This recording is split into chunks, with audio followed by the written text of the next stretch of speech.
Magandang araw ulit sa inyong lahat, sa lahat ng sulok sa mundo. Ako ay nagpapaalala muli sa inyo na guys, huwag niyo pong kaligtaan na mag-alay ng anumang food. Ialay niyo sa lupa, sa labas ng inyong bahay.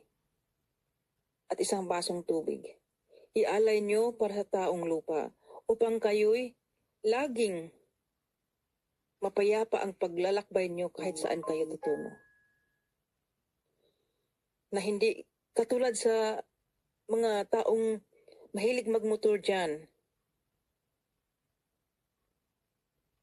Kayo ay aking pinaalalahanan palagi na lagi kayong mag-aalay sa lupa, sa labas ng bahay o sa kalsada upang kayo'y respetuhin ng mga elementong lupa at hindi kayo mapipinsala o mapapahamak sa labas kahit saan man kayo tutungo.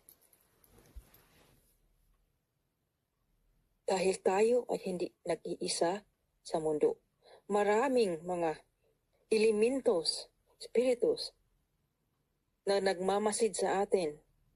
Nasa kapaligiran, lahat kahit saan tayo tutungo, na hindi nyo nakikita. Ito'y nakikita ko.